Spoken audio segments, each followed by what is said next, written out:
నైరుతి బంగాళాఖాతాన్ని ఆనుకుని లంక తీరంలో కేంద్రీకృతమైన దిత్వా తుఫాన్ భారత్ వైపు దూసుకొస్తోంది. గడిచిన 6 గంటల్లో 10 కిలోమీటర్ల వేగంతో తుఫాన్ కదులుతోంది. రేపు తెల్లవారుజాముకు తమిళనాడు, పుదుచ్చేరి, దక్షిణ కోస్తాంధ్రలకు చేరుకునే అవకాశం ఉంది. దీని ప్రభావంతో చిత్తూరు, తిరుపతి జిల్లాల్లో అక్కడక్కడ వర్షాలు కురిసే అవకాశం ఉంది. దీంతో పాటు ప్రకాశం, నెల్లూరు, కడప, అన్నమయ్య జిల్లాల్లోనూ మోస్తరు నుంచి భారీ వర్షాలు కురిసే అవకాశం ఉందని ఏపీ రాష్ట్ర విపత్తుల నిర్వహణ సంస్థ హెచ్చరికలు జారీ చేసింది. పలుచోట్ల ఫ్లాష్ ఫ్లడ్స్ వచ్చే ప్రమాదం ఉందని హెచ్చరించింది.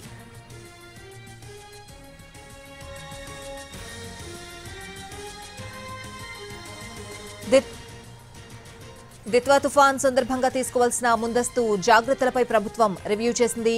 రాబోయే 2-3 రోజుల పాటు అప్రమత్తంగా ఉండాలని అధికారులకు ఆదేశించింది.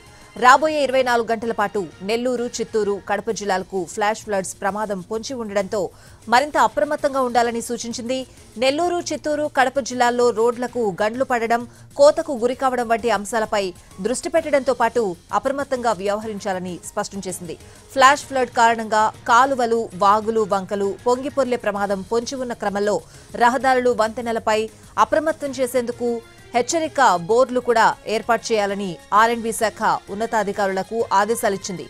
బలహీనంగా ఉన్న కల్వట్లు, వంతెనలను కోతకు గురయ్యే అవకాశమున్న రహదారుల విషయంలో ముందస్తుగా ప్రత్యామ్నాయ ఏర్పాట్లు చేసుకోవాలని సూచించింది.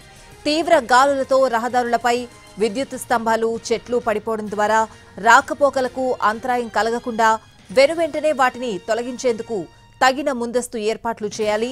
రాబోయే 72 గంటల పాటు అధికార యంత్రాంగం క్షేత్రస్థాయిలో సమన్వయంతో పనిచేస్తూ అప్రమత్తంగా వ్యవహరించాలని ఆదేశించింది.